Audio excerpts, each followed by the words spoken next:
ಪರಮ ಪೂಜ್ಯ ಸ್ವಾಮೀಜಿಯವರಿಗೆ ವಂದಿಸುತ್ತಾ ವೇದಿಕೆ ಮೇಲೆ ಉಪಸ್ಥಿತಿರುವ ಎಲ್ಲ ಗಣ್ಯರೇ, ಹಿರಿಯರೇ ಹಾಗೂ ಈ ಜಾತ್ರೆಯ ಅಂಗವಾಗಿ ಭಾಗವಹಿಸ್ತಾ ಇರುವಂಥ ಎಲ್ಲ ಭಕ್ತ ವೃಂದದವರೇ ಎಲ್ಲರಿಗೂ ಕೂಡ ನಮಸ್ಕಾರ. ಈಗಾಗಲೇ ವೇದಿಕೆ ಮೇಲೆ ಭಾಳಷ್ಟು ಹಿರಿಯರು ಮಾತನಾಡಿರೋದ್ರಿಂದ ನನ್ನ ಒಂದು ಮಾತನ್ನು ತುಂಬಾ ಕಡಿಮೆಯಾಗಿ ಚುಟುಕಾಗಿ ಇಡಲಿಕ್ಕೆ ಬಯಸ್ತೇನೆ. ಮೊದಲನೇದಾಗಿ ಈ ಜಾತ್ರಾ ಮಹೋತ್ಸವದ ಭಾಗವಾಗಿ ನಮ್ಮನ್ನು ಕೂಡ ಕರೆದು ನಮಗೆ ಆಹ್ವಾನ ನೀಡಿದಂತಹ ಸುತ್ತೂರು ಶ್ರೀ ಕ್ಷೇತ್ರಕ್ಕೆ ನಾವು ಎಲ್ಲರೂ ಕೂಡ ಅನಂತವಾಗಿ ಧನ್ಯವಾದಗಳನ್ನು ಅರ್ಪಿಸ್ತಾ ಇದ್ದೇವೆ. ಮಂಡ್ಯ ಜಿಲ್ಲಾ ಪಂಚಾಯತ್ ವತಿಯಿಂದ ಇವತ್ತು CEO ಆಗಿ ನಾನು, ನಮ್ಮ ಒಂದು ಯೋಜನಾ ನಿರ್ದೇಶಕರು ಮತ್ತು ಯೋಜನಾ ನಿರ್ದೇಶಕರು ಅಷ್ಟು ಜನ ಇವತ್ತು ಇಲ್ಲಿದ್ದೇವೆ. ಮೊದಲನೇ ದಿನ ನಾವು ಬರಬೇಕಾಗಿತ್ತು, ವಸ್ತು ಪ್ರದರ್ಶನದ ಉದ್ಘಾಟನೆಯ ದಿನ. ಕಾರಣಾಂತರಗಳಿಂದ ಇವತ್ತಿನ ದಿನ ನಾವು ಭಾಗವಹಿಸುವಂಥ ಯೋಗ ಲಭ್ಯವಾಗಿದೆ. ನಾವಂತೂ ಭಾಗ್ಯಶಾಲಿಗಳಂತಲೇ ನಾವು ಭಾವಿಸ್ತೀವಿ. ಪರಮಪೂಜ್ಯ ಶ್ರೀಗಳು ಅತ್ಯಂತ ಸಂವೇದನಾಶೀಲರು ಮತ್ತು ಅತ್ಯಂತ ಸೂಕ್ಷ್ಮಮತಿ ಉಳ್ಳವರು. ಪ್ರತಿ ವಿಷಯವನ್ನು ಒರೆತಿಗೆ ಹಚ್ಚಿ ಅದನ್ನು ನೋಡಿ ತೀಡಿ ತಿಕ್ಕಿ ಅದು ಅಪ್ಪಟ ಚಿನ್ನ ಅಂದಾಗ ಮಾತ್ರ ಅವರ ಒಂದು ಮುದ್ರೆ ಹಚ್ಚುವಂಥ ಒಂದು ಟಂಕಸಾಲೆ ಇದ್ದ ಹಾಗೆ ಪೂಜ್ಯರು. ಹಾಗಾಗಿ ಅವರ ಒಂದು ನೆರಳಿನಲ್ಲಿ ನಮ್ಮ ಒಂದು ಜಿಲ್ಲೆಯ ಸುಮಾರು 10 ಸ್ವಸಹಾಯ ಸಂಘದ ಗುಂಪಿನ ಮಹಿಳೆಯರಿಗೆ, ಅದರಲ್ಲೂ ಗ್ರಾಮೀಣಾಭಿವೃದ್ಧಿಯನ್ನು ಮಾಡಲಿಕ್ಕೆ ಅವಕಾಶ ಮಾಡಿಕೊಟ್ಟಿರೋಂಥ ಪೂಜ್ಯರಿಗೆ ಮೊದಲನೇದಾಗಿ ನಮ್ಮ ಇಡೀ ಜಿಲ್ಲಾ ಪಂಚಾಯತ್ ವತಿಯಿಂದ ಧನ್ಯವಾದಗಳನ್ನು ಅರ್ಪಿಸಲಿಕ್ಕೆ ಬಯಸ್ತೇನೆ. ಇವತ್ತು ಅಷ್ಟು ಜನ ಮಹಿಳೆಯರ ಬದುಕಿನಲ್ಲಿ ಶುರುವಾದದ್ದು ನಮ್ಮ ಮಳವಳ್ಳಿಯ ಒಂದು ಏನು ನಮ್ಮ ಶ್ರೀಯುತ ರಾಷ್ಟ್ರಪತಿಗಳು ಬರುವಂಥ ಕಾರ್ಯಕ್ರಮ ಇತ್ತು. ಆ ಕಾರ್ಯಕ್ರಮದಿಂದ ಶುರುವಾಗಿ, ಕೃಷಿ ಮೇಳದಿಂದ ಶುರುವಾಗಿ ಇವತ್ತು ಬಹುಶಃ ಶ್ರೀಗಳ ಆಶೀರ್ವಾದದಿಂದ ನಮ್ಮ ಒಂದು ಮಹಿಳೆಯರು ಆ ಒಂದು ಏರುಗತಿಯಲ್ಲೇ ಹೋಗ್ತಾ ಇದ್ದಾರೆ. ಇನ್ನಷ್ಟು ಬಹುಶಃ ಈ ವರ್ಷದ ಅಂತ್ಯಕ್ಕೆ ಅವರೆಲ್ಲರೂ ಏನು ಒಂದು ಲಖ್ಪತಿ ದೀದಿ ಅಂತ ಇದ್ದಾರೆ, ಅವರೆಲ್ಲ ಕೂಡ ಅದನ್ನು ಕ್ರಾಸ್ ಮಾಡಿ ಒಂದು ಒಳ್ಳೆಯ ಹಂತದಲ್ಲಿ ಆರ್ಥಿಕ ಸದೃಢತೆಗೆ ಭಾಳಷ್ಟು ಒಳ್ಳೆಯ ಅವಕಾಶವನ್ನು ಮಾಡಿಕೊಟ್ಟಿದ್ದಾರೆ. ಭಾಳ ಖುಷಿಯಾಗುತ್ತೆ ಅದನ್ನು ನೋಡಿದಾಗ. ಈ ಒಂದು ಜಾತ್ರಾ ಮಹೋತ್ಸವದ ಬಗ್ಗೆ ಕೇವಲ 2 ಮಾತನ್ನು ಹೇಳಲಿಕ್ಕೆ ಇಷ್ಟಪಡ್ತೀನಿ. ಎಲ್ಲರೂ ಇದ್ರ ಬಗ್ಗೆ ಮಾತಾಡಿದ್ದಾರೆ. ಬಹುಶಃ ಇಲ್ಲಿ ಎಲ್ಲ ಜಾತ್ರೆಯಲ್ಲೂ ಒಂದು ಧಾರ್ಮಿಕ ಚಟುವಟಿಕೆ ಆಗಿ ಒಂದು ತೇರನ್ನು ಎಳಿಬೋದು, ಆದರೆ ಇದು ಕೇವಲ ಒಂದು ಧಾರ್ಮಿಕ ತೇರಾಗಿ ಉಳಿದಿಲ್ಲ. ನನಗೊತ್ತಿರೋ ಹಾಗೆ ಒಂದು ಸರ್ವಧರ್ಮ ಸಮನ್ವಯ, ಸರ್ವಜಾತಿಯ ಸಮನ್ವಯ ಮತ್ತು ಮಾನವನ ಮನುಷ್ಯತ್ವದ ಸಮ್ಮಿಲನದ ಸಮನ್ವಯದ ರೀತಿಯಲ್ಲಿ ಈ ತೇರು ಕೇವಲ ಜನಸಂದಣಿ ಆಗಿಲ್ಲ, ಇದು ಎಲ್ಲರ ಸಮ್ಮಿಲನ, ಎಲ್ಲರ ಮನಸ್ಸಿನ ಒಂದು ಒಗ್ಗಟ್ಟಿಗೆ ಸಾಕ್ಷೀಭೂತವಾಗಿ ನಡೆಸ್ತಿರುವಂಥ ಒಂದು ಕಾರ್ಯಕ್ರಮ.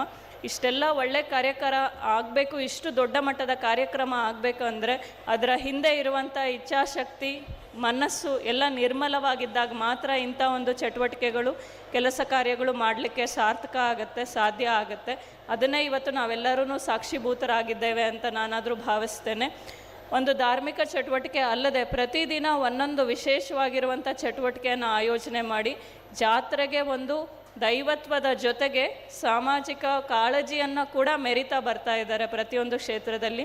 ಕೃಷಿಯಲ್ಲಿ ನೋಡಿದರೆ ಪ್ರಸ್ತುತವಾಗಿ ಜ್ವಲಂತವಾಗಿರುವಂಥ ಒಂದು ಸಮಸ್ಯೆ, ಕೃಷಿ ಕ್ಷೇತ್ರದಲ್ಲಿ ಮಹಿಳೆಯ ಒಂದು ಭಾಗವಹಿಸುವಿಕೆ ಮತ್ತು 2 ಕೃತಿಗಳನ್ನು ಬಿಡುಗಡೆ ಮಾಡಿದ್ದಾರೆ. ಈಗಷ್ಟೇ ಓದ್ತಾ ಇದ್ದೆ ನಾನು. Crop production and crop protection 2 ಕೃತಿಗಳು ವೇದಿಕೆ ಮೇಲೆ ಅನಾವರಣಗೊಂಡಿದೆ. ಇದು ಒಂದು ಕೃಷಿ ಕ್ಷೇತ್ರಕ್ಕೆ ಭಾಳಷ್ಟು ಒಂದು ಮುನ್ನುಡಿಯನ್ನು ಮತ್ತು ಭಾಳಷ್ಟು ಅನುಕೂಲಕರವಾಗಿರುವಂಥ ಒಂದು ಕೆಲಸ ಆಗಿದೆ. ಇದು ಕೇವಲ ಕ್ರಾಪ್ ಪ್ರೊಟೆಕ್ಷನ್ ಮತ್ತು ಕೃಷಿ ಸಂಬಂಧಪಟ್ಟಿದ್ದಲ್ಲದೆ ಒಂದು ವ್ಯಾಖ್ಯಾನವನ್ನು ನೋಡಿದ್ರೆ ನಮ್ಮ ಒಂದು ಜೀವನಕ್ಕೂ ಕೂಡ ಹೆಚ್ಚಾಗಿ ಅನ್ವಯಿಸುತ್ತೆ ಅನಿಸುತ್ತೆ. ಯಾಕೆ ಈ ಮಾತು ಹೇಳ್ತೀನಿ ಅಂದರೆ, ಇವತ್ತು ನಾನು ಆ ಕಡೆ ಕೂತ್ಕೊಂಡಿದ್ದಾಗ ಒಬ್ಬರು ಭಾಳಷ್ಟು ಹಿರಿಯರು, ನನಗಿಂತ ಒಂದು 2-3 ಪಟ್ಟಷ್ಟು ಅನುಭವ ಇರುವಂಥದ್ದು, ಆಯಸ್ಸಿರುವಂಥ ಒಬ್ಬ ಹಿರಿಯರ ಜೊತೆ ಮಾತಾಡ್ತಾ ಇದ್ದೆ. ಅವ್ರು ಹೇಳ್ತಾಯಿದ್ರು, ಇವತ್ತು ನಾವು USA ಬಂದಿದ್ದೇವೆ ಶ್ರೀಗಳ ಒಂದು ಆಶೀರ್ವಾದದಿಂದ ಅಂತ. ಅವರ ಜೊತೆ ಭಾಗವಹಿಸುವಾಗ ಹೇಳ್ತಾ ಇದ್ದೆ, ಹೇಗೆ ಪ್ರಪಂಚ ವೇಗವಾಗಿ ಬೆಳೀತಾ ಇರುವಾಗ ಮೌಲ್ಯಗಳನ್ನು ನಾವು ಮರಿತಾ ಇದ್ದೀವಿ. ತೀರಾ ಮುಖ್ಯವಾಗಿರುವುದನ್ನು ನಾವು ಹಣ ಕೊಟ್ಟು ಗಳಿಸಲಿಕ್ಕೆ ಖಂಡಿತವಾಗ್ಲೂ ಸಾಧ್ಯ ಆಗೋದಿಲ್ಲ.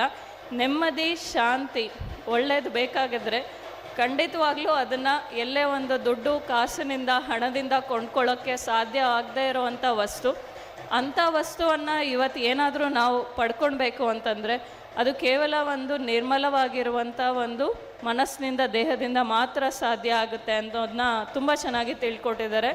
ಬಹುಶಃ ನಮಗೆ ಬೇಕಾಗಿರುವಂಥ ಆರೋಗ್ಯ ಕೇವಲ ದೈಹಿಕವಾಗಿರುವಂಥ ಆರೋಗ್ಯ ಅಲ್ಲದೆ ಮಾನಸಿಕವಾಗಿರುವಂಥ ಆರೋಗ್ಯ, ಮಾನಸಿಕವಾದ ಶಾಂತಿಯನ್ನು ಕೂಡ ಇವತ್ತು ಕಾಪಾಡ್ಕೊಳ್ಬೇಕಾದ್ರೆ ಈ ರೀತಿಯಾಗಿ ಒಂದು ಆಧ್ಯಾತ್ಮದ ಜೊತೆಗೆ ಜೀವನವನ್ನು ಒಂದು ಒಳ್ಳೆಯ ದಾರಿಯಲ್ಲಿ ನಡೆಸೋಕ್ಕೆ ಅವಾಗ ತಪ್ಪು ಮಾಡಿದಾಗ ಸರಿ ದಾರಿಗೆ ಕರ್ಕೊಂಡು ಹೋಗುವಂಥ ಗುರುವರೇಣ್ಯರು ಕೂಡ ಬೇಕಾಗುತ್ತೆ. ಆ ನಿಟ್ಟಿನಲ್ಲಿ ಈ ರೀತಿಯಾಗಿ ನಡೀತಾ ಇರುವಂಥ ಜಾತ್ರಾ ಮಹೋತ್ಸವ ಕೂಡ ಅಷ್ಟೇ ಒಂದು ಪ್ರಸ್ತುತತೆಯನ್ನು ಪಡೆಯುತ್ತೆ ಅಂತ ನಾನು ಹೇಳಲಿಕ್ಕೆ ಇಷ್ಟಪಡ್ತೀನಿ. ಕಡೆಯದಾಗಿ ಒಂದು ಅತಿ ಮುಖ್ಯವಾಗಿರುವಂಥ ಒಂದು ಡೇಟಾ ಪಾಯಿಂಟ್ನ ಹೇಳಿ ನನ್ನ ಮಾತು ಮುಗಿಸ್ತೀನಿ. ಹೇಗೆ ಇಷ್ಟೊತ್ತು ಹೇಳಿದ ಹೇಗೆ ರಿಲೆವೆಂಟ್ ಆಗುತ್ತೆ ಅಂತ. ಭಾರತಕ್ಕೆ ಎಲ್ಲರೂ ವೀಸಾ ತೊಗೊಂಡು ಬರ್ತಾರೆ. ಮೆಡಿಕಲ್ ಟೂರಿಸಮ್ ಅಂತ ನಿಮ್ಗೆಲ್ರಿಗೂ ಗೊತ್ತಿರುತ್ತೆ. ಮೆಡಿಕಲ್ ಟೂರಿಸಮ್ ಮತ್ತು ವೆಲ್ನೆಸ್ ಟೂರಿಸಮ್. ಇವತ್ತು ಮೆಡಿಕಲ್ ಟೂರಿಸಮ್ಗೆ ವೀಸಾ ತೊಗೊಂಡು ಮಾಡ್ತಾ ಇರೋವಂಥ ಬಿಸ್ನೆಸ್ಸು $13 ಬಿಲಿಯನ್. ಅದೇ ರೀತಿ ವೆಲ್ನೆಸ್ ಯೋಗ ಕ್ಷೇಮ ಮತ್ತು ಮಾನಸಿಕ ನೆಮ್ಮದಿಗಾಗಿ ವೀಸಾ ತೊಗೊಂಡು ಬರ್ತಾ ಇರೋವಂಥ ಸಂಖ್ಯೆ $31 ಬಿಲಿಯನ್. ಸೊ ಇಷ್ಟೊಂದು ಸಂಖ್ಯೆಯಲ್ಲಿ ಇವತ್ತು ಭಾರತದ ಕಡೆ ನೆಮ್ಮದಿ ಶಾಂತಿ ಎಲ್ಲ ಅರಸಿ ಬರ್ತಾ ಇರೋವಾಗ ನಮ್ಮಲ್ಲೇ ಇರುವಂಥ ಈ ಒಂದು ಖನಿಜವನ್ನು, ಈ ಒಂದು ನಿಧಿಯನ್ನು ನಾವು ಬಳಸ್ಕೊಂಡೇ ಹೋದರೆ ನಾವು ಎಷ್ಟು ದಡ್ಡರಾಗ್ತೀವಿ ಅನ್ನೋದನ್ನ ನಾವೆಲ್ಲರೂ ಯೋಚನೆ ಮಾಡಬೇಕಾಗತ್ತೆ. ಕೈಗೆಟಕೋ ದೂರದಲ್ಲಿದೆ, ನಮಗೆಲ್ಲರಿಗೂ ಸಿಗ್ತಾ ಇದೆ. ಯಾವುದು ಸರಿದಾರಿಯಲ್ಲಿ ನಡೆಯುವಂಥ ಬೇಕಾಗಿರುವಂಥ ಮೌಲ್ಯಗಳು, ಯೋಗ, ಧ್ಯಾನ, ಕ್ಷೇಮಕ್ಕೆ ಬೇಕಾಗಿರುವಂಥದ್ದು, ಕೇವಲ ಶಾರೀರಿಕವಾಗಲ್ಲ ಮಾನಸಿಕವಾಗೂ ಕೂಡ ಬೇಕಾಗಿರುವಂಥ ದೇಹ ಮನಸ್ಸನ್ನು ಸರಿದಾರಿಯಲ್ಲಿ ನಡೆಸಬೇಕಾದ್ರೆ, ಸದೃಢವಾಗಿ ಇರಿಸ್ಕೊಳ್ಬೇಕಾದ್ರೆ ಯಾವುದು ಸಾಧ್ಯ ಆಗುತ್ತೆ ಅಂತ ತೋರಿಸುವಂಥ ಒಳ್ಳೆ ಕಾರ್ಯಗಳು ನಮ್ಮಲ್ಲೇ ಇರುವಾಗ, ಇಡೀ ಪ್ರಪಂಚಾದ್ಯಂತ ನಮ್ಮಲ್ಲಿ ಹರಿಸಿ ಬರ್ತಾ ಇರುವಾಗ ಇದನ್ನು ಬಹುಶಃ ನಾವು ನಮ್ಮ ಜೀವನದಲ್ಲಿ ಅಳವಡಿಸ್ಕೊಳ್ಳಿಲ್ಲ ಇದ್ರ ಮುಖಾಂತರ ಅಂದರೆ ಕೂಡ ನಮಗಿಂತ ಬಹಳಷ್ಟು ಮೂರ್ಖರು ಇನ್ನೊಬ್ರು ಇರೋದಿಲ್ಲ. ಹಾಗಾಗಿ ಬಹುಶಃ ಈ ಥರ ಜಾತ್ರೆಗಳ ಮುಖಾಂತರ ಜನರಿಗೆ ಭಕ್ತಿ, ಆಧ್ಯಾತ್ಮದ ಜೊತೆಗೆ ನಮ್ಮ ಜೀವನವನ್ನು ಸಾರ್ಥಕತೆ ಕಡೆ ನಡೆಸ್ಕೊಂಡು ಹೋಗಲಿಕ್ಕೆ ಕೂಡ ಇವು ದಾರಿದೀಪಗಳಾಗ್ತವೆ ಅಂತ ಹೇಳ್ತಾ, ಈ ಒಂದು ಅವಕಾಶ ಮಾಡಿಕೊಟ್ಟಂಥ ಸಂಪೂರ್ಣ ಜವಾಬ್ದಾರಿ ಹೊತ್ತಿರುವಂಥ ಎಲ್ಲರಿಗೂ ಕೂಡ ನನ್ನ ಶಿರಸ ವಹಿಸಿ ನಮಸ್ಕಾರಗಳನ್ನು ಅರ್ಪಿಸ್ತೇನೆ. ಧನ್ಯವಾದಗಳು. ಶ್ರೀಮತಿ KR ನಂದಿನಿ ಅವರಿಗೆ ಧನ್ಯವಾದಗಳು. ಇದೀಗ ಅವರಿಗೆ ಆಶೀರ್ವಾದ ಪೂರ್ವಕ ಸನ್ಮಾನ.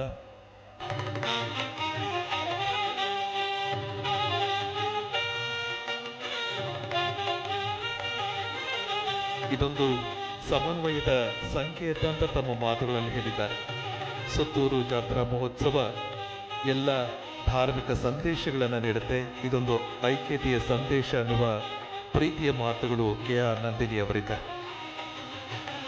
ಮತ್ತೋರ್ವ ಮುಖ್ಯ ಅತಿಥಿಗಳು ಡಾಕ್ಟರ್ ಸುಭಾಷ್ ಮಲ್ಗನ್ ಅವರು.